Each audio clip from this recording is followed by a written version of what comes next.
Welcome back, everybody. Welcome back to the Free Agents podcast. Back for some more pre-agents watching the old school seasons of the challenge.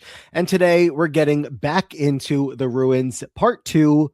Episodes 3 and 4. I was gonna say AKA episodes 3 and 4. Obviously a crazy start to the season. Let's talk about how crazy it has kept into these two episodes. I'll tell you for free that one of them wasn't even on streaming, so that'll give you an idea of just how much is still going on in this ruins house. Some stuff to get into that's not so fun to talk about today, but of course we're going to. So I'm Matt. I'm here with Scally. Scally, what's up? Oh, hello. A lot is up in these episodes. Maybe too much for streaming, like you said. So I am interested to talk about it all. I am sure that we are going to have a lot of opinions. Yeah, so we got into some of this with part one, talking about, this is the season that shit hits the fan, that everything with Tanya, Kenny, and Evan, as we again talked about in part one, as we are now at the end of Tanya's storyline through these two episodes, we do see, we do see for sure that things that were accused of in the house that were taken into like legal situations and whatnot, none of that actually makes it onto the episode outside of a couple of pranks. So that, like, I think we always knew, but just now that we're here recapping these two episodes, we see that to be the case. And anything else that we have to provide as far as more context of the overall situation comes from news items and whatnot over the years to come. Yeah. Obviously did not. I mean, I guess probably should we just like give the upfront? Yeah. Yeah. Essentially, I guess for anyone who may not know, which I feel like is probably not too many people, especially if you're listening to a full challenge rewatch podcast. Essentially, nothing came out for like a little while, and then all of a sudden, a couple years later, there was a lawsuit lobbied against MTV, Kenny and Evan, in which the claims are, and trigger warning, basically that Kenny and Evan assaulted Tanya when she was in this drunken state. She had no memory of it. The people had informed her of what had happened, and so it was a big deal, so much so that NDAs were signed. That was settled out of court. Kenny and Evan end up being banned from the show in the future. Obviously, we never see Tanya again as well, and it has huge impact on the franchise. It's why people generally don't even speak of Kenny and Evan at that point. I'm sure as soon as or not like sure as soon as, but like basically whenever someone is removed for these kind of reasons, they kind of fall off of the conversation and I mean, should I say Mount Rushmore fairly quickly. It is, the show is making that decision kind of for us almost at that point. And so it's a awful dark moment in the challenge history, and it's something that like we weren't aware of in this moment. So Yeah. watching this again becomes even worse. Yeah. In the episodes, you get the sense what we're going to see over these two episodes to close out Tanya's story is just a continuation of Tanya drinks too much. Tanya's always drunk, always got a bottle of something in her hands, and she's always falling all over the place. They really hone into, especially as she gets ready to leave in episode 4, which she's going to leave for hitting Veronica. We'll talk about how we get there. About like life at home is just a mess right now. She's going through a divorce. She's just not happy back at home. She's really dealing with a lot, but on the challenge, she seems to be in a good place mentally, which is kind of I guess strange to say because she doesn't look like she's in a good place at all, but she's telling us that she, I guess, feels like she's in a better place here with all of these people, that is just a different environment than just back home and facing reality. So while she's out here drinking a lot, acting how we see her acting again, just stumbling all over the place, yelling at people, like all this stuff. And so what we see is Johnny, Evan, and Kenny specifically are just like messing with Tanya left and right. They're throwing baby powder in her face. They're putting like some kind of cream on her back. Just like at every opportunity, they're doing something to prank her, to mess with her. And what I guess the allegations are is that things went way too far on one of these nights. with details that you can look up on your own if you haven't seen them. It's too graphic to get into any of that kind of stuff here. That, you know, we don't need to all go through that kind of conversation again. It's online, but yeah, it was taken way too far, allegedly, and like you just said, settled out of court, and Kenny, Evan never to be seen again. But not yet. I mean, that's still like 3 seasons away from all of this actually being locked down. There's still, you know, what, 1 or 2 seasons left after this one. I think it's 21 or 22. That's their final season. So yeah, we're still not done with them, even though Tanya will leave here and we're done with her. Yeah.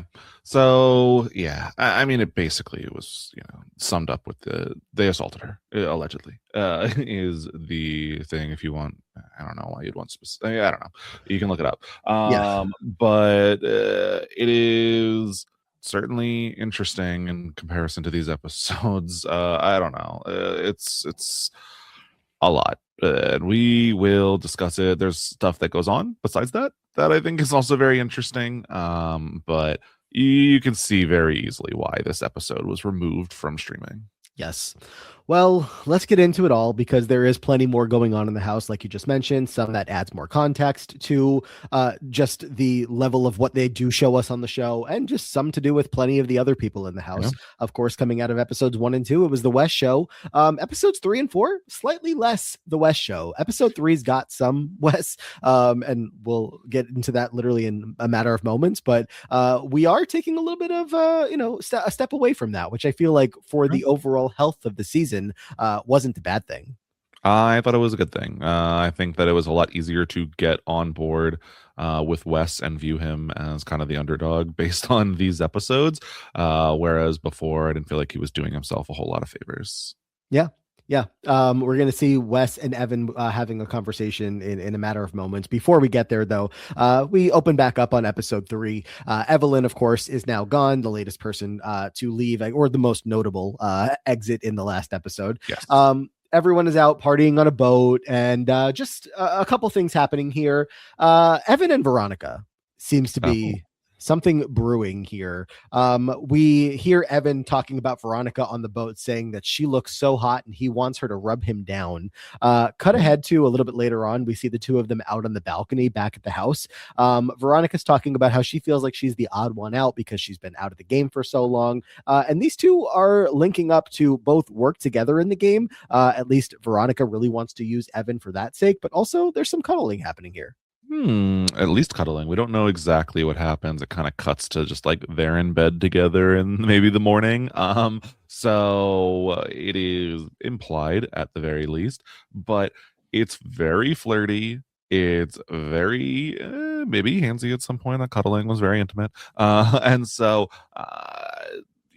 it's a very interesting storyline. This is kind of the queen of the old school and the king of the new school are coming together. And what does that look like? Veronica realizes that, I don't have a lot of people in this game. I could very easily be coming up on the chopping block. How can I protect myself? And also, Veronica loves a flirt. Very much so. Yeah, I feel like we've been tracking this for, since it happened to Coral in the big way that it happened to her, of just like showing up to new school challenges and realizing I don't have people here anymore. I don't have numbers. And funny enough, Coral also went to Evan, and that was a natural pair coming out of fresh meat. And so she really hopes that he can help her out. And now Veronica's doing the same thing. Like you said, the queen of old school is, Evan's kind of the king of the new school. And it's just like, well, can we make something happen here? Also, the flirting that's going on, but we'll see over the course of the rest of episode 3 and going into episode 4. Not a happy story, not a happy ending for these two. Turns out they're not a match made in heaven. So there were some funny moments, like when they're talking about like, when is this gonna happen? Like, and Veronica basically says like, how long do I need to wait, Evan, for the explosion? He says, with me, 30 seconds, 45 maybe. So it was, very silly. I think that the interactions were super interesting, especially, through that lens of, it used to be Veronica's challenge and now it is Evan's challenge. Yeah. You gotta love the honesty when it comes to questions like that. While they're out on the boat, we also see, of course, Tanya is drunk. She is climbing the mast of the boat. Everyone's yelling at her to get down, saying, "Tanya, we're never going to be allowed out here again if you are if you're being like this." She ends up making out with some random person that seems to have gotten on the boat with them, like someone that I guess lives nearby the area and is just hanging out Apparently. with the challengers for the day. So she's making out with this woman and then she's vomiting off the side of the boat. So again, this is just the sense of like Tanya is a lot At when it comes first, to the when alcohol out there. they show her, they only show like this random woman by the back of the head. And I was like, is Tanya making out with Sarah? Like, that's so random. Yeah, yeah.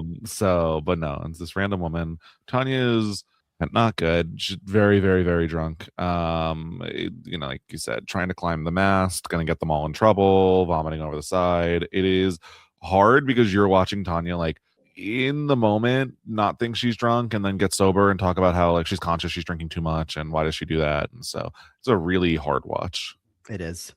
Let's talk about Wes and Evan. Teased this, a couple minutes ago. Wes, of course, the big topic of the last two episodes. He is so much of an outcast on his own team. He's been throwing challenges. He's been mad. Evelyn and him were fired up after they both just got in the last round of nominations. He knows that nobody wants him on the team. He's saying that they were really stupid for coming after Kellyanne in the way that they did, because basically it sounds like he was about to be willing to play ball with them. And now it's like, well, what would be the point? He talks to Evan about, so are we going to be doing any picking names out of a hat now? Evan's like, no, still probably not going to happen.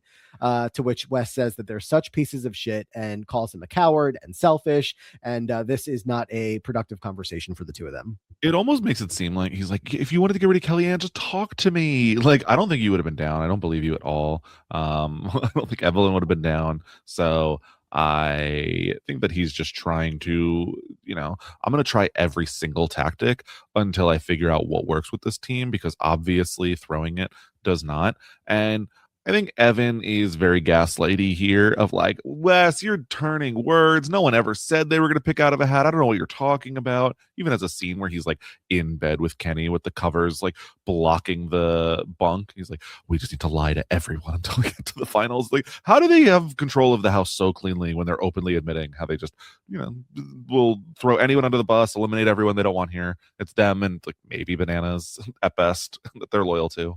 I like, how far off is this from, late power, I guess more recent power structures that we've seen of like the Yeah. Vacation Alliance when they run the game, in modern challenges. Obviously not so much a thing post season 40 as far as we can tell, Yeah. but it's just like when there is a core power group and everyone is kind of like, magnetized to them or they're just targeted by them. It's really hard to break into it. To me, the difference, and I guess like maybe there is some of this in the past, and it's either not as obvious or it's less people. I think with the new school challenge, there is very much this meta of just like, I need to make it far enough to get a callback. Whereas I don't think so many people are worried about that at this point. The casting pool was much smaller. Callbacks came much more frequently. I mean, look at Nick Brown, who is barely on last season, barely on this season. I guess at that point he stops getting calls, but there are plenty of people who go home early twice. Siobhan, where we do see them again. So I think people are less just bowing down to Kenny and Evan out of like hope for a callback, hope to make it far enough in the season, and like they're genuinely trying to win. They just still think this is their best strategy, which is unfortunate. I feel like somebody like a Sarah Rice shows up here as like a combination of the two different mindsets there of like she wants to suck up to the new group and she becomes like really friendly with them. And we're going to talk about plenty with her coming up here. But also like she's maybe not the first ever. I can't think of examples off the top of my head, but she is someone that shows up and says, I want to do the challenges. I want to be here on all the challenges all the way through. And I want to make it far and I want to do well and all that stuff. So it's interesting. I don't know if that's going to usher in a new wave of people along those lines or if she might just kind of stand out. But also, I mean, as people definitely by this point realize, yeah, I can come back and do challenges over and over again. But I don't know if in the way that today, maybe people feel like, oh, reality TV can be my career. Like, yes, they're doing that here as well, but it still just feels a little bit different. It feels like there's different mindsets to it. I don't know that Kenny and Evan had yet negotiated the cast salaries increasing in the way that they do now. I don't remember at what point they do that. So, Veronica's been on how many seasons, but is she making the appearance fees that she Mhm. would now currently make? I'm not sure. Maybe that was the motivation. Like maybe they just locked it in. She's like, all right, now I'll come back. Now that you're going to actually pay me to appear on the show. Yeah. But that becomes a thing during their run. When it comes to this Wes and Evan thing, what did you think, or what do you think about how every time that Wes like screws them over, or just like, I don't know, overall shows up as an enemy to the group, it feels like for some reason, whether it's Wes is doing or these people's doing, or the bananas side of things doing, that like there's always some kind of like, well, can we make this work? Can we get Wes back on our side? Wes is not going to ultimately end up being one of the names put into the deliberation group, the nomination Sure. group in this episode or next episode. And there's a reason, I guess, that he attributes that to that I'm sure about to get to here. But just like, I'm still so baffled every time that I see them thinking that they want Wes on their side. I guess Johanna's talking about like, oh, Wes would be good for us to have at the final if we get there. He is a good competitor, but it's still just like, I'm blown away when I see them wanting to make things work with him. I mean, what choice do they really have? He's holding them hostage. I think that it is basically that Wes is not actually bad. Like he's not, I don't think Katie's bad, but they do. So like they don't view him as a Katie as like they do on their team, where this is someone who's actively going to hurt us in a final, going to hurt us on daily challenges. We could have this person around if they're working with us. Yeah, we would love for them to be our sacrifice every single week, where we could just keep throwing them into elimination, so we don't have to actually have to risk any of the people that we like and are also pretty good. But we gotta use Wes for as much as we can. I think it's interesting how they try to really walk that line of like, we want you to work with us. Also, you backstabbed us. You're the one keeping us in the dark. It's all your fault. You're the problem here. But like, yeah, come on, like, win us money. Come on, Wes. Speaking of money, Wes is going to take the game and his game plan here to a whole different level.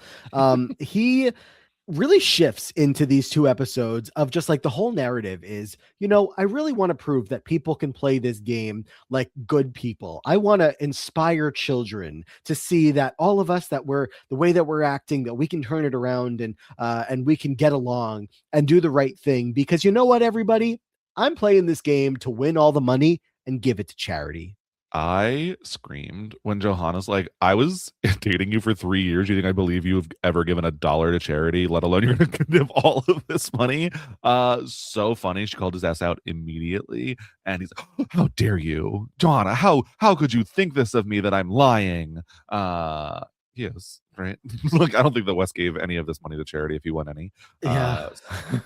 And I don't think this is a thing. I think that, and that's not to say that I don't think Wes has done charitable things and grown into a more charitable person in the future. Didn't he have like a whole web series around people like from reality TV living together and doing charity? Oh But yeah, yeah. wasn't that the main thing? Yeah. But like that's not what 24-year-old Wes is doing, or I however mean, old he is right now. I do feel like, and maybe we'll find out at the reunion, I do feel like I can see him giving something to charity here, whatever he walks away from the season with, if anything, Yeah. just because, like, it would, like, everyone's talking about how he has this holier than thou attitude. And, like, for him to say, you know what, I gave $3,000 to this charity, and what did you all give? Just to, like, still Yeah. amp himself up to say that he's better than them. Yeah, I but mean, like yeah. the motivation is not actually to help, it's to make them look bad. Yeah, no, for sure. Kenny has a confessional saying he's been doing scumbag shit since he got here. And now you want to change the world? Come on. Which, like, fair. Like, this comes out of absolutely nowhere. But Wes's rationale is, what douchebag would throw a challenge, which is what he's trying to present to them, that he's not going to anymore, when they think that he's giving all the money to charity. So that's his game plan. Yeah. And like as much as everyone doesn't believe it and rolls their eyes, it also kind of works. And I don't know if it's specifically because of this pitch or just Wes agreeing to play ball to a certain extent, because Evan and Bananas now all of a sudden are like, you know what? We should keep Wes out of elimination. And what do you know? Cyrus is not down for the plan. Well, I mean, what do you know? Bananas is pushing for this on a day that he's not a part of the rotation to go in. So of course he's happy with it. I was like, please, you are so transparent here. It ends up being, yeah, just this whole discussion of like, do we keep Wes in or out? Cyrus wants Wes to go in. Kenny doesn't agree that Wes should stay out. He wants him to go in. And what do you know? Kenny and Cyrus are both supposed to be part of the rotation that are going into the nomination today. So this was just like so silly at the end of the day for me. I was like, what are we doing? Just say you don't want you want West to go in because it's your day to go in. But the idea of this rotation is really taking putting all of them in some kind of stranglehold of like they know that this is the best for their team camaraderie outside of the West situation to keep rotating everybody in and out. But like if they don't rotate West's spot, then that's only two people that have to change in. True. So, And I mean, if they win, which they seem likely to do based on the challenges so far, then they can just throw West in every single time as long as Right. he keeps winning. Right. Wes talks to Evan and Danny at one point, just saying, I really want to see that, we can do good things here. And Evan's like, yeah, just keep leading by example, and the team will follow suit if you just keep doing the right thing. Wes I asks don't him like, think. yeah. Go ahead. We just talk about like, oh, how likely am I to go in tomorrow? And Evan's like, I'm not going to say that, but you should just keep your head up high and keep doing what you want to do there. Yeah, I and like as much as I think they threw some of the first shots at Wes when Bananas is saying stuff like, it's kind of on you to prove to us that you're telling the truth because like I don't know, as soon as you're throwing challenges and working against your own team and they have all of the power to just keep throwing you in as much as they want, like why should they do anything else but that? Mhm. So I don't like it's annoying, but I don't think it's totally unfair to be like, you lead by example. You are the one who has struck the hardest at us. And even if you want to say, okay, we've been throwing in Wes over and over, like that's part of the game.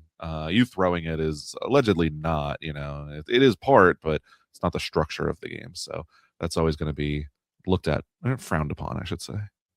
We get an interesting scene here of Evan and Susie, who are pretty clearly part of the power group. And I find that interesting just because Susie and Bananas are both part of the same power core of this team. Just two people that did not like each other on the last challenge that they played together, but this is clearly very beneficial for both of them. The game plan is pretty simple. Every time that you go to the nominations, you need to have 6 names in there, 3 guys, 3 girls. And Evan and Susie talk about as long as we keep 4 people from our alliance in that group, we can always control who's going to go in. Yeah, it is a really good plan. It's a really good plan. I was interested because I don't feel like Susie has always been the leader that she is looked at now. I mean, you look back on her first couple seasons, and first season, she's like the young, innocent girl who comes in as a replacement. Second, third season, it's kind of like, okay, Susie's here, but she's on the outside, and we're going to throw her in all the time. And only recently has it become like, okay, I guess Susie's good. And like, she's been here a long time.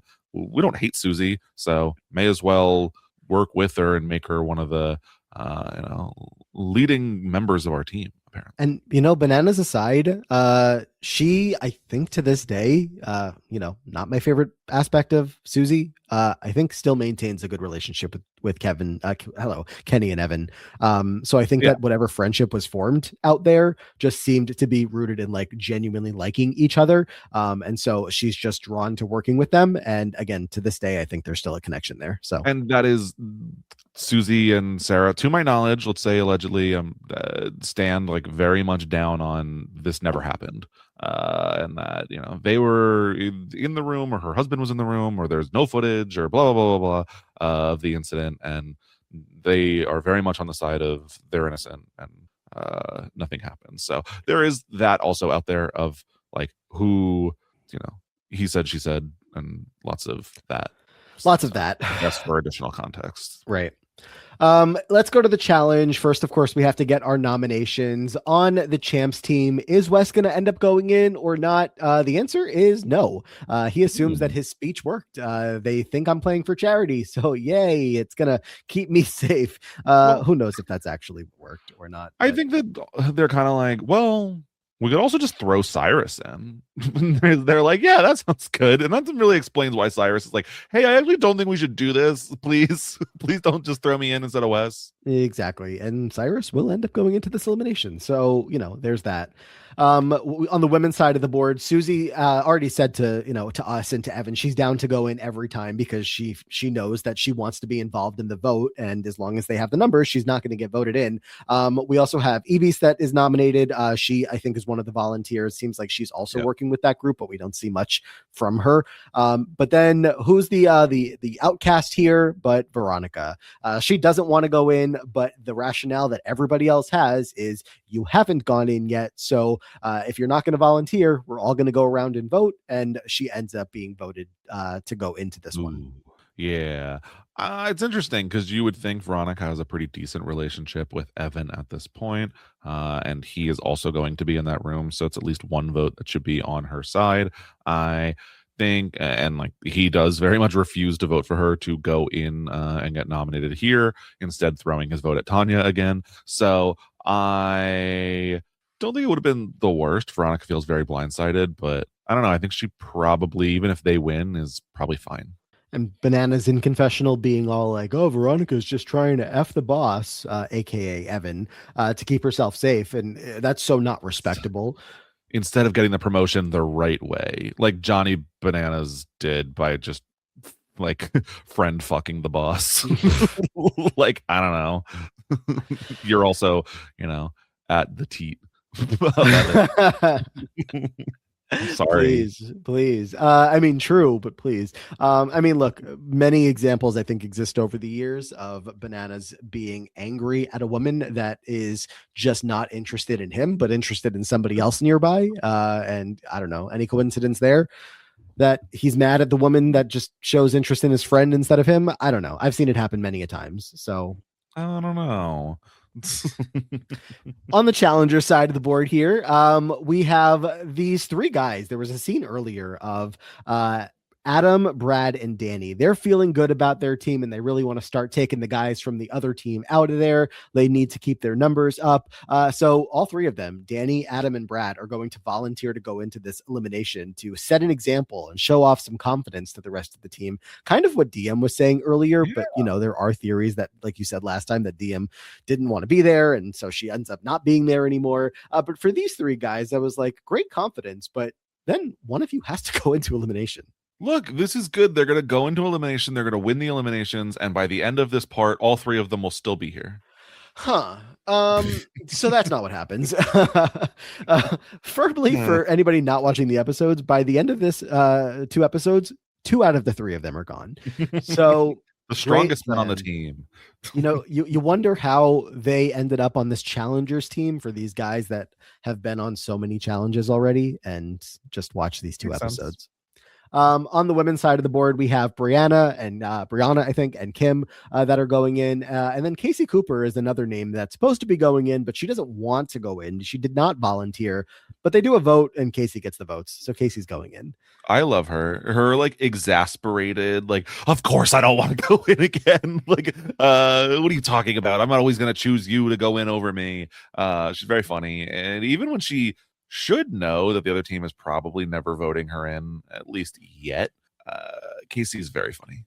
I mean, I love how bad Casey is at the challenge. Like, it's so fun. Like you said, you don't actually think that Katie is bad. Katie has this reputation for being bad, but we have seen when Katie goes into an elimination and she's got this fire, she turns it on. And even in like a daily challenge, she can turn it on. I don't think Casey has that switch. I don't think Casey can ever turn it on. Granted, we've seen her, have some success alongside Wes and like the fresh meat eliminations and whatnot, but like, different story to me. Just when she's been competing by herself in seasons since then, she truly is so awful at the challenges, and I think it's great.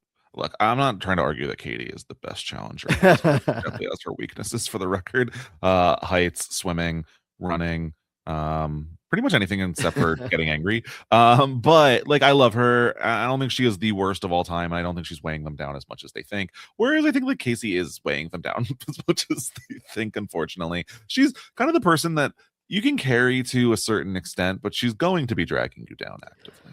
I mean, she has taken the Katie spot. I mean, granted, Katie's on the winning team here, on the better team here, but like Katie used to go through this of like the other team needed Katie to stick around so that her team was dragged down, and Casey Cooper is like that times two here. Of like Casey is untouchable as far as being voted into elimination by the champs because they can't risk her not being a part of the daily challenges. So there's that. Let's talk about Repo Race. Repo Race, yes, where they could potentially win some plastic designer watches. How cool. They are going to have to go through an obstacle course, which is really just a couple of checkpoints, like bridges, where all of the team members except for one will lie down on the ground face down, serving as a human bridge for the runner, who is one person on their team who will be running across their backs, never being able to touch the ground. First to get to the end wins. It's not much more complicated to that. No, it's pretty simple. A lot of people complaining. This doesn't feel nice to be stomped on my back along the way. But yeah, it's Derek and Kahada for their respective teams that are going to be sent out there. I guess they're both just seen as like these quick and nimble guys that can get the job done. And both of them do okay, except as is pointed out, when Derek ends up losing the challenge for them, that Derek is not very good with the part of like paying attention or reading instructions. I mean, they specifically zoom in on Pine towards the end of the challenge that they have a giant bag they have to carry across the last leg. It says you must carry this bag with you across the finish line without ever letting it touch the sand. And you kind of cut to Derek, who seemingly is being not careless with the bag, but like, it's just like, did he even read the sign? Is he just Derek, you know? It's so funny because it's like, what do I do with this? What do I do with this? As it's hanging on a list of instructions that are in like 52-point font. Like, it's so obvious. And he is just, nope. I gotta just keep run through the wall instead of actually bothering to open the door. Yeah, I mean, look, if the wall was filled with the instructions, he would run through the wall rather than read the instructions. Like, that is just Derek Kaczynski as a challenger for the most part. So yeah, the challengers end up pulling ahead and getting their first win of a mission here, of a challenge here. They get their win. Derek feels pretty bad. He screwed up and he let his team down, but what are you going to do? At the end of the day, with the way that the format of the season goes, that like both teams obviously still go into elimination here. Yeah, it's like nice to have the power, but like you also have so much control over who you're putting into the elimination. So, I mean, the other team could have taken, you know, Kenny instead of Cyrus here and said, we want to try to get Kenny out. So like, that's totally fair. But like, I don't know. It's just like what we're going to see happen here is that even though the challengers get their daily win, they lose 2 players in this episode. So it's just like, you still got to have strong people. For sure. Yeah, I think that was where he's worried of like, you know, I let down the power structure, but it'll be okay. We'll survive this. Yeah. We go back to the house. Brad's talking about, I'm definitely sending in Casey. Kellyanne saying that Casey is the weakest link. And just some discussion about like who they would want to go in against. Kellyanne's talking about, you know, maybe taking out a Susie or Veronica, if that's possible. And, you know, Casey clearly doesn't want to go in, but as we get to the challengers deliberation, boring as hell, because they're just going to, let's just write names on a piece of paper and we'll vote that way. We don't want to hurt anyone's feelings. You would hope there's some drama. It was funny, and right before this, when Casey's asked, basically, Casey, do you feel confident? You feel like you could go in there and beat one of the champs? She's like, no. Don't send me in.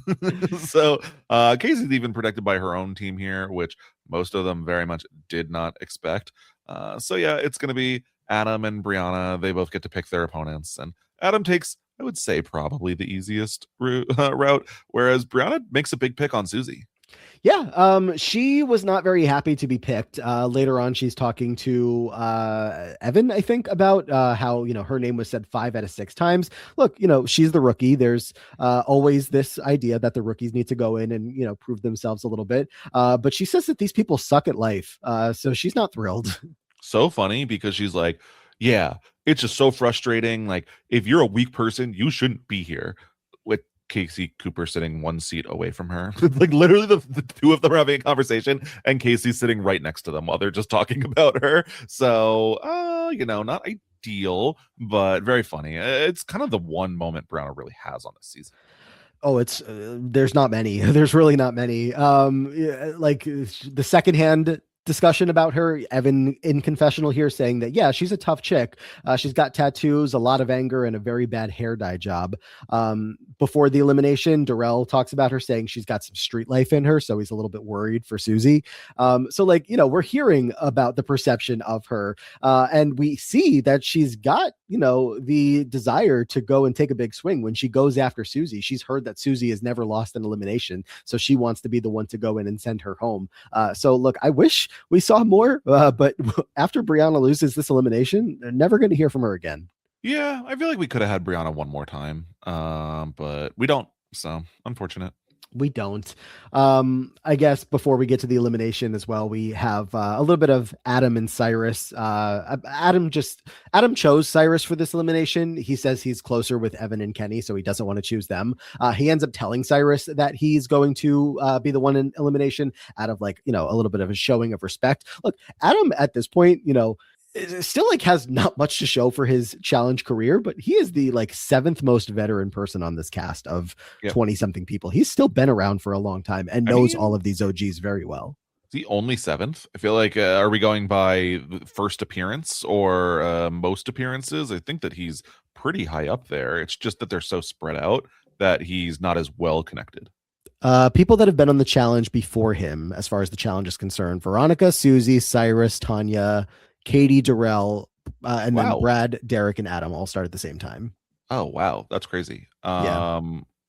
Look at all these old schoolers here.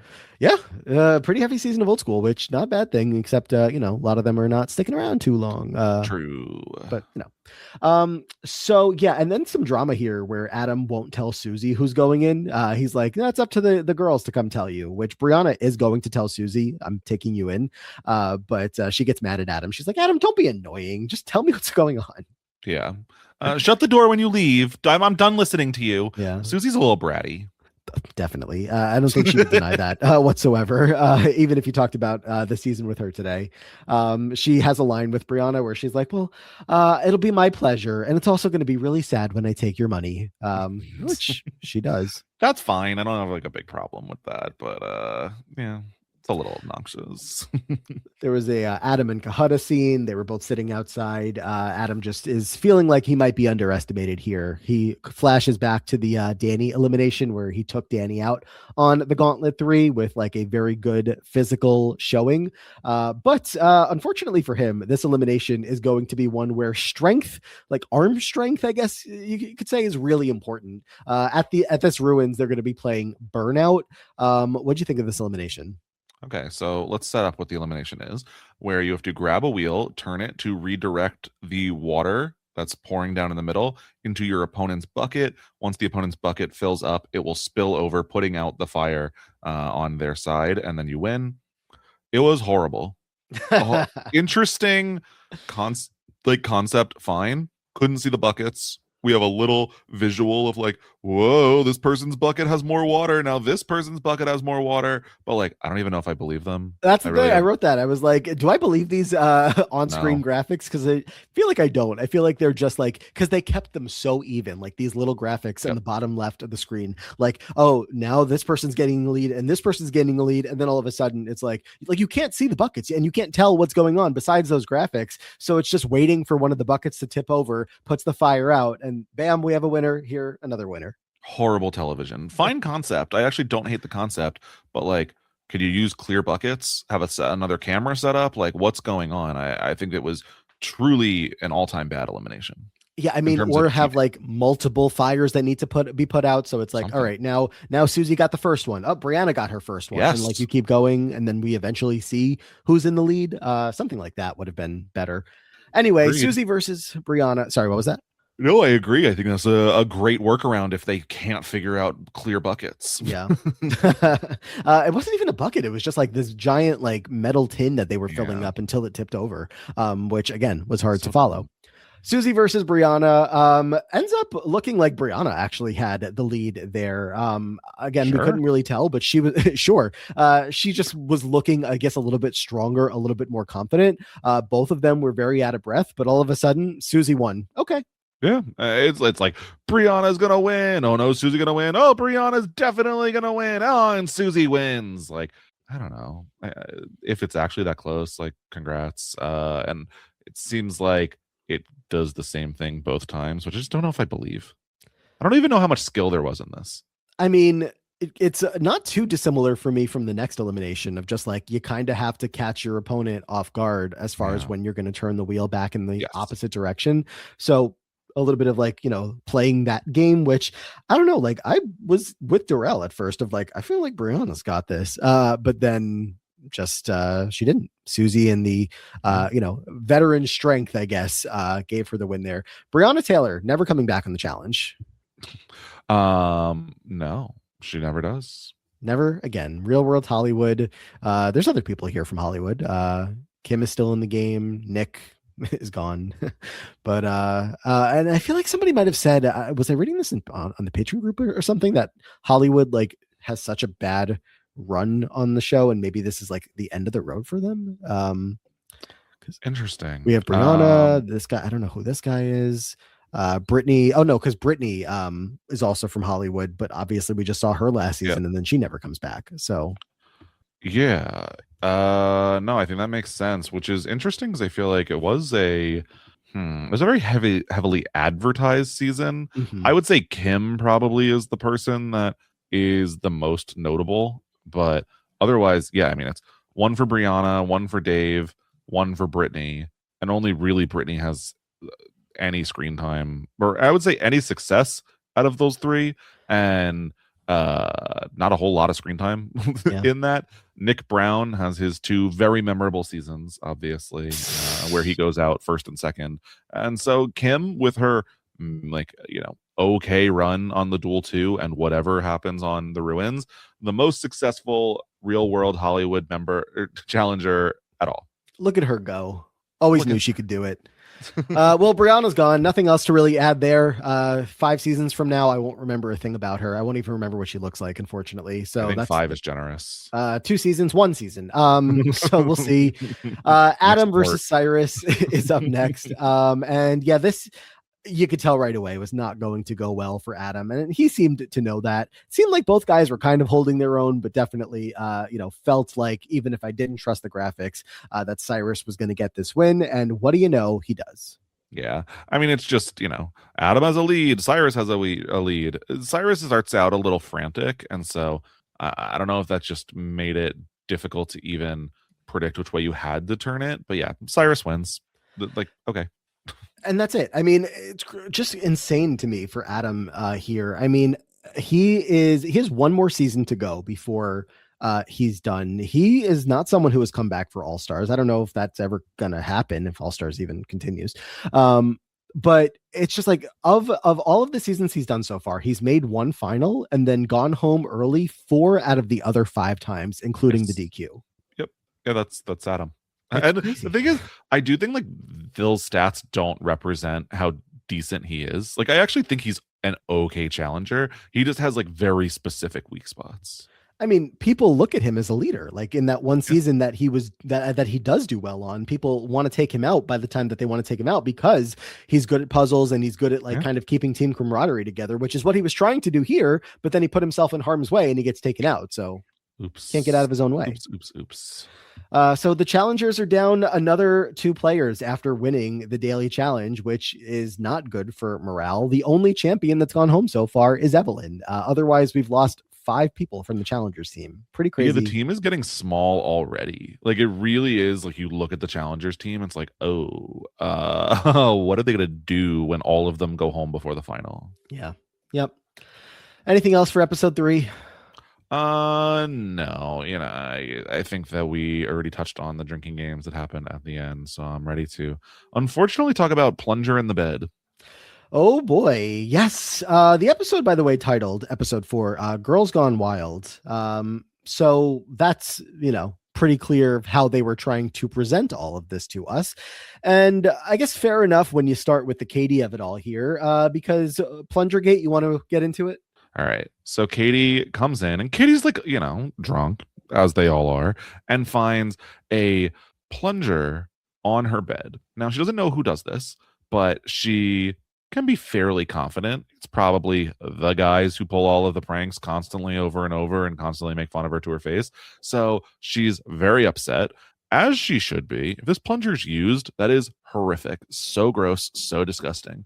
That she finds a plunger in her bed, she starts screaming, waving it around, starts hitting their beds with it. I don't even know whose bed that was, but I assume theirs. And she's smacking it. Says that they gang up on her, and she's like very pissed, unsurprisingly. Then it happens again. Another time where they just do it again. They put the plunger right back in Katie's bed on another night, and of course, predictably, she freaks out yet again.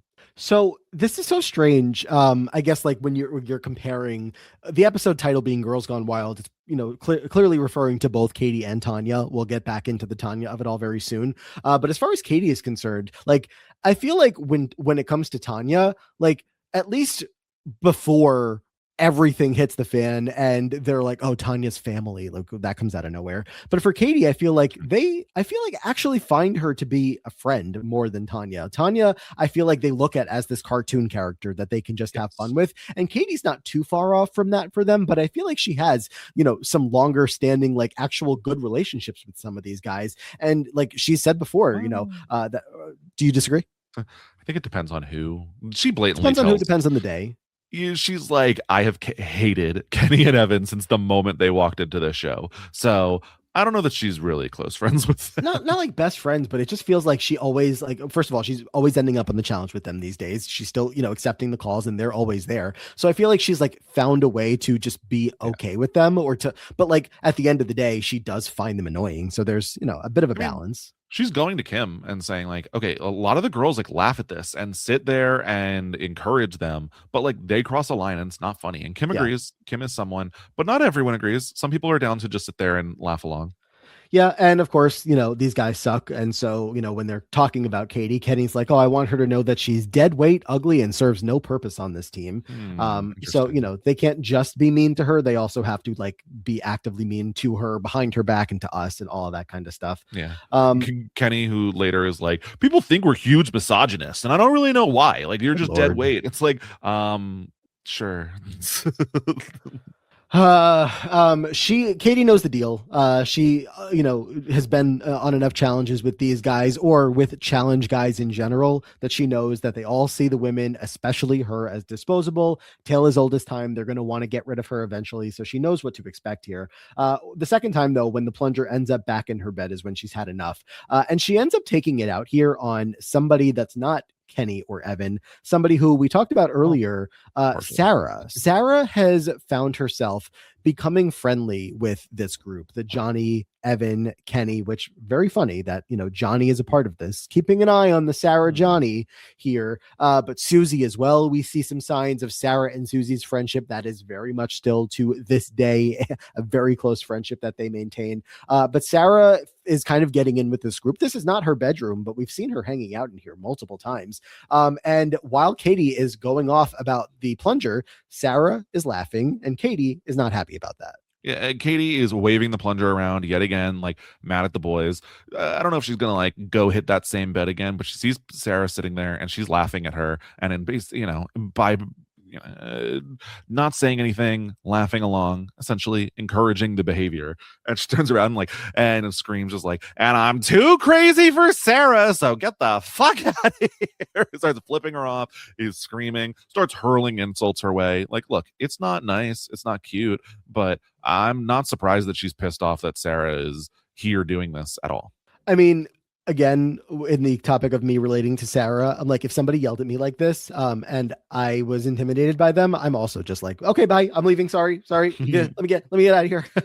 Get out of my room. You're not invited. And saying like, we actually all laugh at you behind your back because you're such an unintelligible. But all of the sudden, the guys on the team have the most angelic morals of all time, with whoa, Katie, not cool to say this stuff. I mean, Sarah is a very big example over the course of her career, but especially starting right now, of like, these guys see her, and I think there's a genuine friendship that is formed, but they know that they can use that to their advantage. Having this cross team like working relationship, and it's not just like, oh, as if like if this was DM on the other side, like, yeah, we're going to work together because we've known each other for so long and this is great. But like there's a manipulative aspect that comes into play here with this person that is new on the challenges, wants to be in with the cool kids and the cool crowd, not because they're the cool kids necessarily, or maybe it is that, I don't know,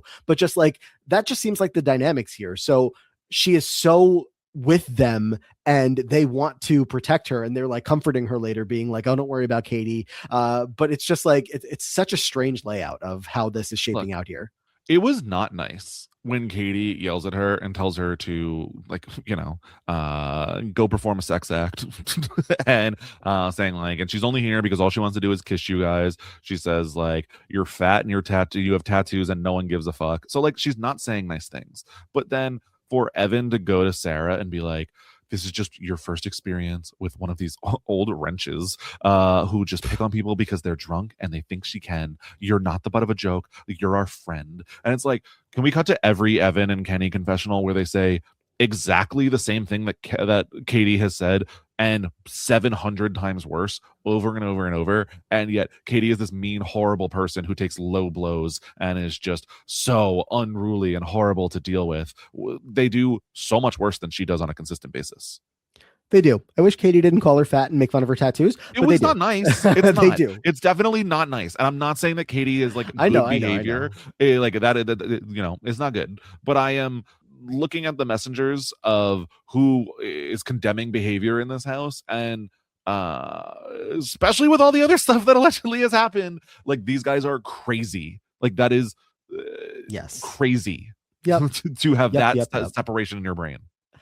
100%. All right. Well, let's check in on the other girl gone wild here. Again, according to the episode title. More on Tanya to come later. Sorry. First, can I say? Oh, please. Katie's not totally wrong. I think Sarah is big pick me energy in this season. I mean, yeah.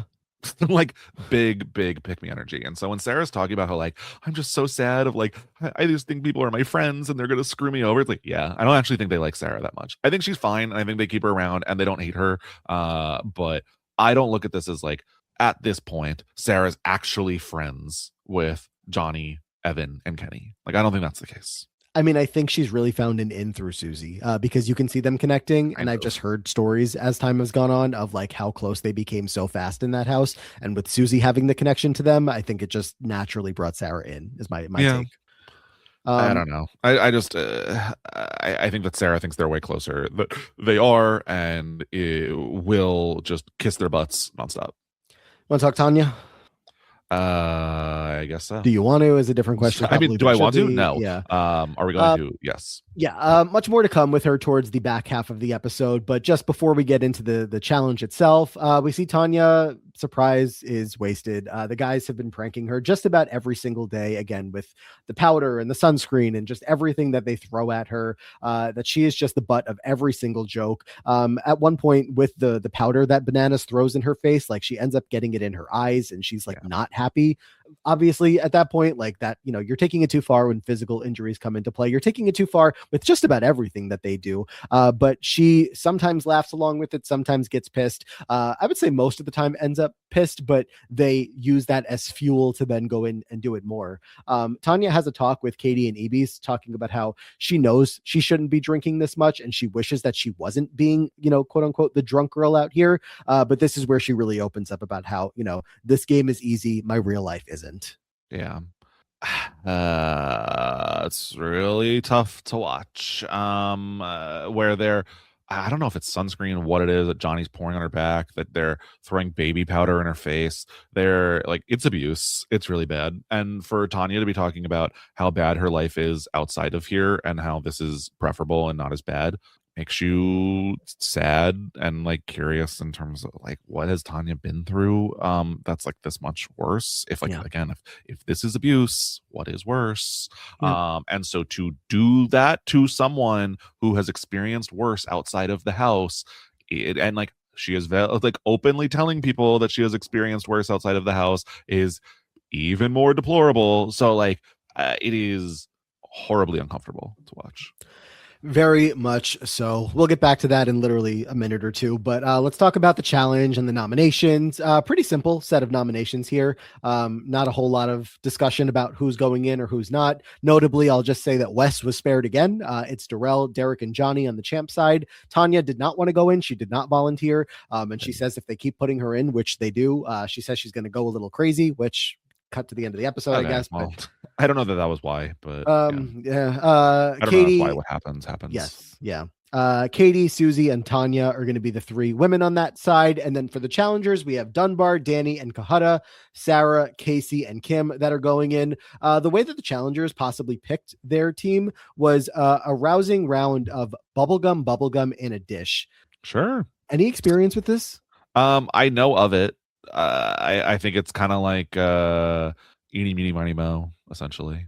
I have probably played more bubblegum in a dish than about any other game of that variety. Look, if you go to camp, you go to camp. So, and I went to camp. Is eeny meeny, yeah, eeny meeny miny mo has a deep racist history, so don't play that. Actually, yeah. Bubblegum in a dish. How many pieces do you wish? And then, you go around and whoever has the number. I mean, bubblegum in a dish. Well, I guess it's just called bubblegum. Like it can be gamed and it is gamed. Like all you have to do is count how many bumps away you want the bump to go. And then that's where it lands on. So even though this seemed like they were playing a random game, anybody could have counted and said like, oh, 3. And then, it goes bump. And then you're on Danny's hand. Mm-hmm. Kind of just want to go play the game right now if you can't tell.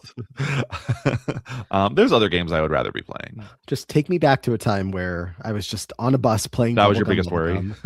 Yeah, like was I going to lose bubblegum? So fun stuff. Let's talk about Burning Bridge. Burning Bridge, where they are going to have to build a floating bridge by one team member swimming out at a time, going out to a piece of the bridge, unclipping it from the hook underwater, swimming that back, clipping it in, and then next person will go. Once it's all built, there will be a runner who has to carry a torch, light a fire at the end. But one of those bridges really never gets built. No, it does not. Also, they're playing for some kind of like swivel projector. They are really speeding through the prizes much more because they used to. Yeah, they used to spend some time like, oh, this is what you're playing for. And TJ would give the full pitch as to how cool the prize was. They still have the prizes, but like, I don't know exactly when they give them up, but it feels like we're getting closer because he just flies through saying what they're playing for. Yeah, for sure. We'll see. I know Mel will hate to lose that segment when we do lose it whenever the prizes are gone, but it just feels like we're getting closer to the end of that. So there's a little bit of drama in this one. People that don't want to do certain portions of it.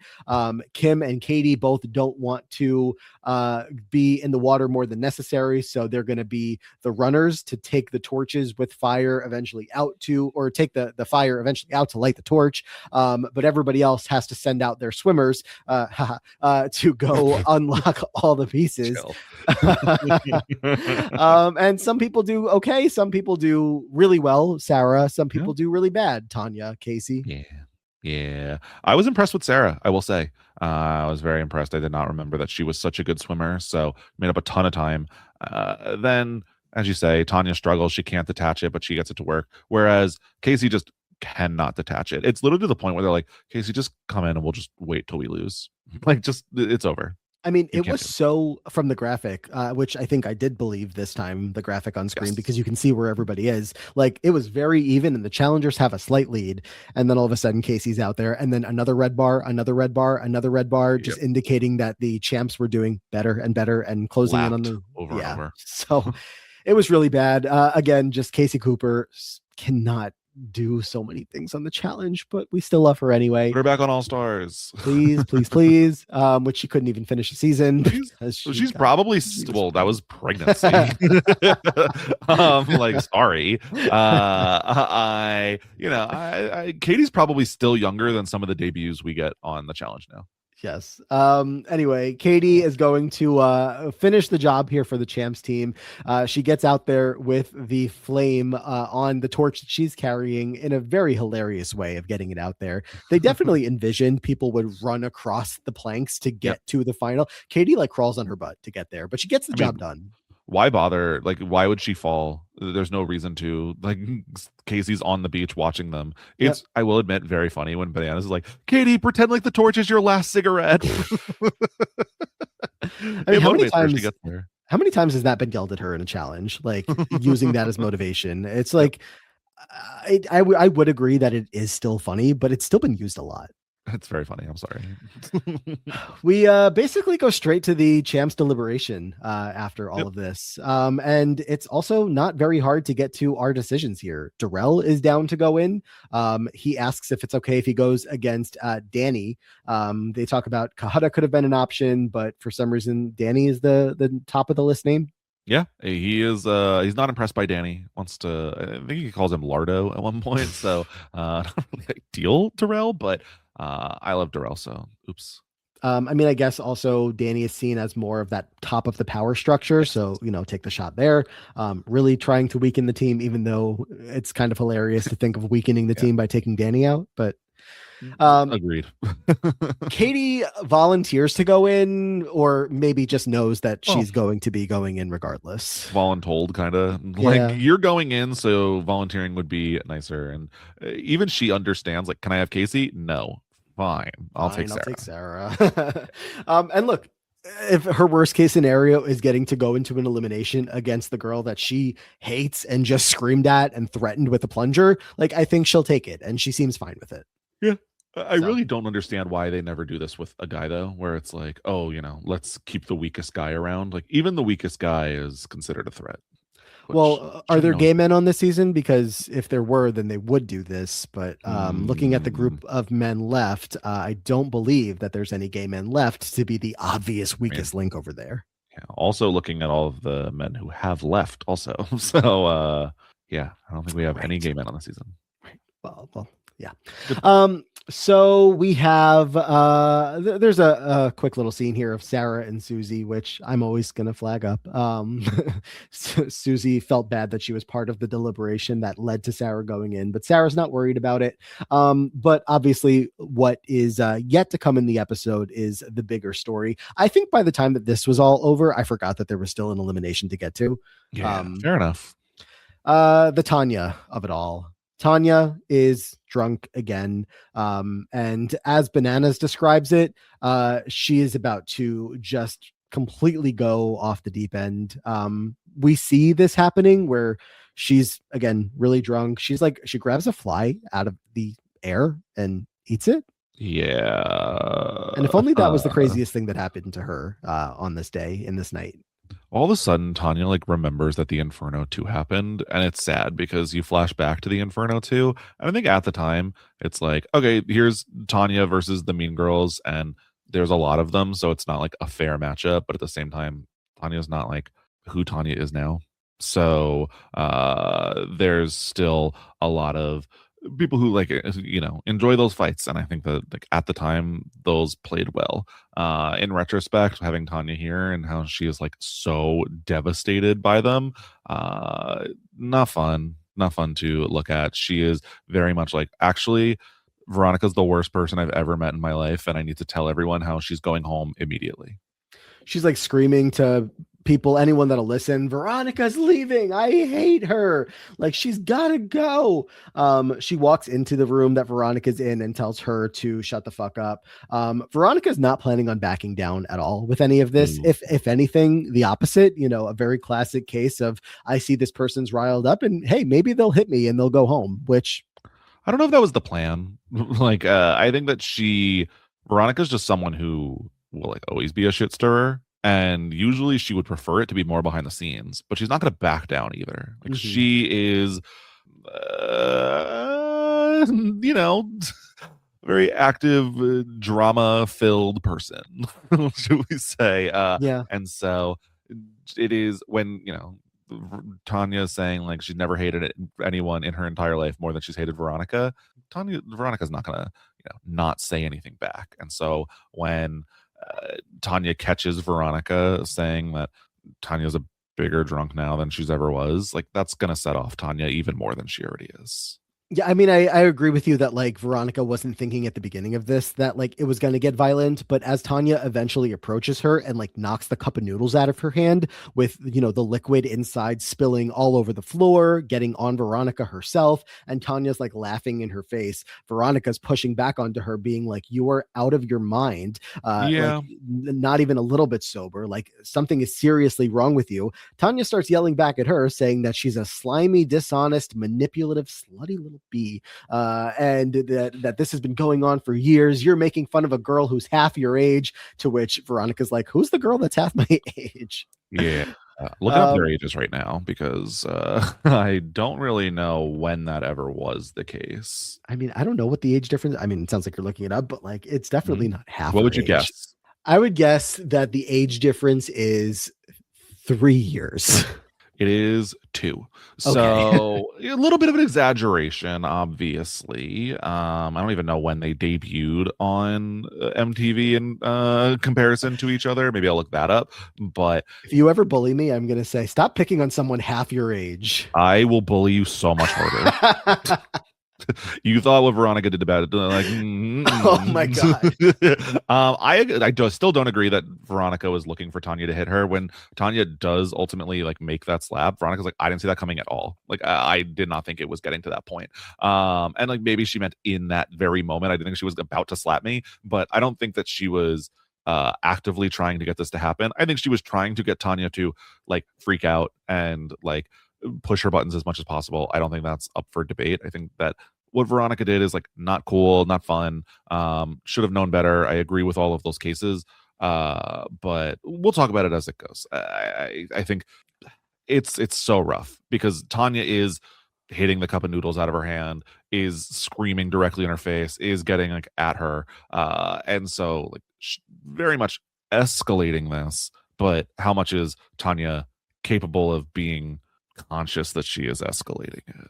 And I mean, look, who's the one that says this later? Wes is it's Yeah. Wes, which it's funny because in this scene he's got a confessional saying that he thinks Veronica isn't actually mature, basically because she's not trying to like or helping to de-escalate the situation. But he I also makes what disagree. I thought was a very valid point later about how Johnny, Evan, and Kenny, when all of this is said and done, are all like, "Oh, we're there for Tanya. We love Yep. Tanya." Meanwhile, they have spent every moment of this challenge so far, and honestly, all of their time with Tanya in the past, picking on her, making fun of her, making her the butt of the joke. Abusing But her. now Veronica abusing her, but now Veronica does it, and Veronica's this big crazy enemy that like, how dare she let this go Yep. so far? That she knows what Tanya's situation is back home, and she was going to keep instigating so that Tanya would eventually hit her, and that now Tanya has to go back to her horrible life back home. Like there are the people in this house are just these guys in particular are just I don't know how to emphasize it enough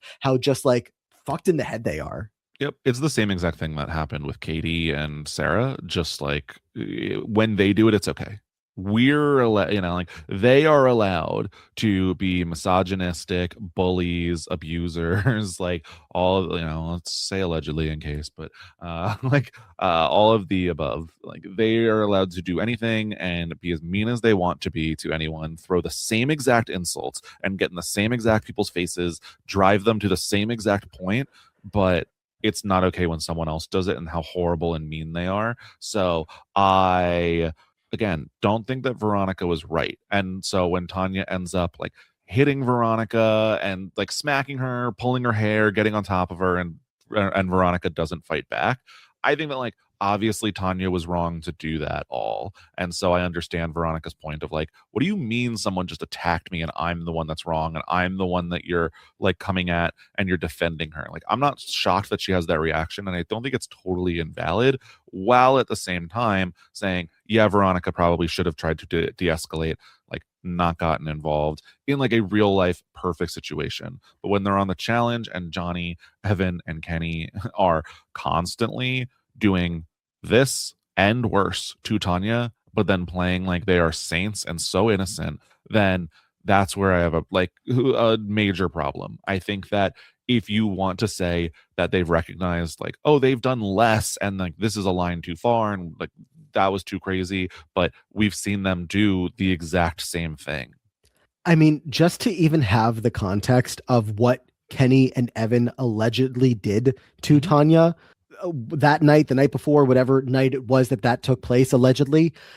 Like, and they're saying that Veronica went too far by, Yep. not backing down in this conversation. It's absolutely fucking insane to hear Yeah. these come out of people's mouths. And And God, it's just so crazy because you do have like, as soon as they get separated, it is Evan who is like holding Tanya and being like, it's going to be okay. Like, you're okay. You're safe. Like, everyone is here for you. And so, like, that isolated, like, seems like, oh, this is a person who's like really here for someone and like really good at de escalating and supporting a situation. And, talk like, this is the only family that Tanya feels like she has, and like, we're going to be there for her outside of this, and everyone will answer her phone calls. And so, like, you isolate that moment, and it's like so sinister in looking at like, this is a person who is so good at pretending. Well, we've also seen like the worst behavior. I don't want to get like too much deeper into, again, everything that is a part of the Yeah, lawsuit and all that kind of stuff. But what we I don't just feel like, no, I just feel like those guys' mindset when it comes to, if that did happen, was just like, oh, we were just having fun. We were just being, yeah. silly. Like, we were all just having, and like, not obviously viewing it for what it allegedly would Mhm. have been if that's what happened. Whereas, so it's just so easy for them to direct this and be like, oh, what you're doing is very obviously trying to hurt this person. And it's so insane. And um that's why like, laughing along and not standing up contributes to this behavior, because when you have people who are constantly told that their behavior is funny and that it's okay and that it is something that they should be doing and it's going to get them laughs, it's going to get them attention, it's going to get them popularity. So whether it is Sarah laughing along in the room, it's people, let's say, like Susie and Derek and many other teammates who say like, to Wes later, like, don't single them out and don't make them feel bad. Like, no, it is supporting, and whether it is MTV who is constantly making them the stars of the show and like supporting the behavior, it's encouraging it. It is like actively contributing to this like super toxic, harmful mindset, environment, etc. Where I believe they believe that they are like good guys and just having fun and everyone's in on the joke, and they believe that other people are mean and like doing it out of like hate in their heart, when that's so obviously not the case, and fucked up that they're able to rationalize it that way. like, I even believe when they say, Tanya is a part of our family, is like the challenge family, as they were trying to lay it out here. Like, Yeah. I believe that they feel that way. And so they Mhm. don't want to see, I guess, her hurting. But again, I'm not like, because then it goes back to what they allegedly did. And it's like, they're not sane people, or they're not like, there's so much growing that they needed to do. And so, but it's beyond the point of just like growing. It's Yeah. like actual like bad behavior that these people exhibit, that they are not even slightly aware is bad behavior, that it's just like, oh, this is just jokes. Yeah. It's all bad. We are so much better that we are almost at the end of their run and don't have to Mhm. deal with them still on television to this day. It's unfortunate that we have to deal with them all the way to this time of just like, oh, these funny guys, they're the faces of the franchise, because they're just not good people at the Yeah. end of the day, point blank It really period. was like, it was also hard to watch when like, because again, I don't think that Veronica was like good in this situation, like actively not good. But when they're all like, how dare you, like, how could you have done this, and you took it to a place where it shouldn't have gone, when we've seen them take it to the literal exact same place like in these episodes, is so crazy. So I then cut to when Tanya like is basically going home, and you have the sit down between like the champ guys, and Evan's like, we've all been a part of doing this to Tanya, and as Wes points out, like, I haven't, Kohada hasn't, Derek hasn't, like, Wes is absolutely correct in this moment. Like, they have been the people pushing this buttons over and over and over. So like, why is Derek jumping in and saying Mhm. like, they're fine, they didn't do anything wrong, like, why are you doing this? And he's friends with Tanya. Mm-hmm. Crazy enough, but this is where we are. We have to close the book on Tanya and discuss, I guess, her overall legacy here. This is the end of the road for her on the show. The producer comes, takes her out of the house, tells her she knows she's got to go. She knows she hit Veronica. Not just like hit her, but she like dragged her down to the ground, like ready for more. So she's gone, and she says to us, like, she knows she's clearly having an issue, like a life thing happening right now, that she's okay with going home. We know that she doesn't feel great about what's going on at home, but this isn't a healthy environment to be in either. This is the end of her run. Tanya has been around since, what was it, Battle of the Sexes was, I think, her first season. We have now had, what is it, a total of 8 seasons with her. She got a win along the way as far as like her challenge resume is concerned, but the overall story that has been there for or with her since the very beginning really isn't too far off from where it ends here. She was on the Mount Rushmore. Yeah, she was on the Mount Rushmore many times. Obviously the story here is that you would have had her on all the way through without that little bit of a break that she took. But all things considered, you get the idea that she is one of the female faces of the franchise for the time period that she's around. And that comes to an end here. So it's a very unfortunate way that all things end here. And I don't know. I don't know if you've heard any updates on like how she is today, what her life is like. As far as I've seen, I feel like she's just been totally away from the public eye. But again, it all comes to an end here. It's unfortunate. Obviously, I have not really heard updates personally. I feel like once those NDAs were signed, really all 3 of them kind of just disappeared. I was sent a video that I mean to send to you, and I do mean to watch, that kind of like talks about Tanya and her history on the challenge, and like her place in that. I don't know if it dives into anything beyond, but I do plan on watching that. And so if there's anything that is important I feel like we missed or future updates, then I will try to bring that up on the next time. Very good, very good. All right, well, shall we get to the ruins? Let's talk about the ruins. All right. Well, we're going to start with Katie versus Sarah. Before we got to the ruins, Katie was talking about, she misses her fiance. I guess actually shouldn't like pass right over this. Katie sounds like she's about to retire at the end of this season. She tells Derek this is going to be her last one. She's ready to be a wife and a mom. Oh, Katie Doyle, Cooley Doyle, Katie. I love her, and it's really cute. It's not the truth. It's not the case. She comes back again. One more season, and then All Stars, and then season 40. Like this isn't even the end of her main run of the challenge. She'll love be back her for the mainline season. Yeah. So, big fan of Katie. I think it's a sweet note to give her, where she wants to end her challenge career on a good note, so she hopes she kicks ass today, and I feel like that's kind of like win or lose, and she wants to win, but she wants to go out on a high. I'm just glad that, all of these Katie eliminations we've had lately have been like at least 3 or 4 episodes in and not just episode 1, because we've gotten a little bit of time with her. And these seasons are like 10 episodes each. So, it's almost half the season. So yeah, I'll take it. True. Going into elimination also, where Sarah's like, I came here to do 2 things, kick ass and chew bubblegum, and I'm all out of bubblegum. I was like, was this as cringy at the time as is now? It might have been, but that's like a pretty classic line. So it is, but like, I don't know. Oh, I'm going to be fighting an uphill battle when it comes time to praise Sarah along the course of her challenge career, up against you. I don't think that I will never like Sarah. I think that at the time of watching this, like in the real time, and now, I find Sarah to be extremely cringy, and not fun. On this first season, at least so far. Sure. Well, let's talk about O-Ring. They have this elimination for, of course, both pairs here. They're suspended from the center of the ruins, both of them holding on to this giant circular ring. And the goal is simple: wrestle it away from your opponent twice to win. Katie versus Sarah is up first. And we had an even match. Katie got the first point, but then Sarah got the next 2. Yeah, I think they intended this to be much more of a fight rather than just hold on for as long as you can. And it starts out that way on both. Like Sarah's really trying to swing around, putting a lot of effort, and then Katie just hangs there, and that proves to be the better strategy, where she wins that way. Darrell also kind of wins when Danny tries the same thing. And so at least Katie gets one round here. Katie gets one round and then pisses Sarah off so badly that Sarah like locks in for the next 2 rounds. Katie is just a pro at giving the finger, especially to Sarah.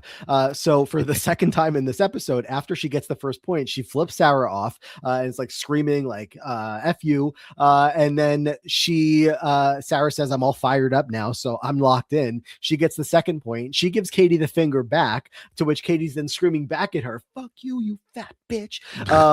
Sarah gets the third point, and Sarah screams back at her again, bye-bye, enjoy the plane ride. How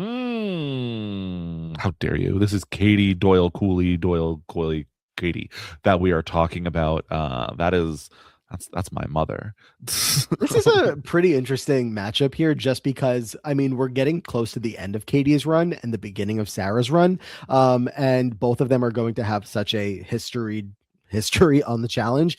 So just to like see the small crossover here, I'm Yeah. just fascinated by. Agreed. Yeah, I don't know. It's some drama and an elimination I will never be too upset about. But Sarah gets her first ever elimination win, and Katie gets yet another elimination loss. Katie's Sad, won sad. eliminations before, right? She Katie has. Coyle. I want to see what her record is Not to Coyle. this point. Katie, I always do that. Katie Doyle. I combine it every single time. I was like, nope. Katie Cooley. Her Wikipedia page is listed as Katie Cooley. She beat Montana. Lost to Rachel B in that season. Then she has 2 elimination wins back to back in the Inferno. How could I forget? She beat a man. Look at her go. Look She ends at up her losing go. her fresh meat elimination. She lost her gauntlet elimination to Paula, lost to Jen last season, and now has lost to Sarah. So, more losses than wins, but we love Katie, even when she's not saying the best things. But that's Katie.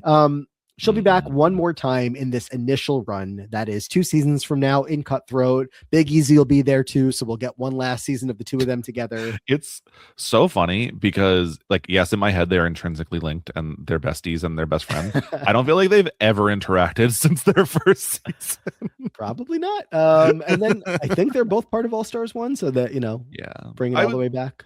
They're like kind of partners, quote unquote, on Duel 2, but we see nothing of them. Yep. All right. Well, let's talk about Danny versus Darrell, which you already did touch on a little bit here. Darrell's going to get this win. They do split the points just like the first matchup did, where Darrell gets the point, then Danny gets a point, then Darrell gets the 3rd point, just giving Danny another very sad notch on his horrible challenge career belt. Yeah. You seeing what I was saying about Danny being one of the woats?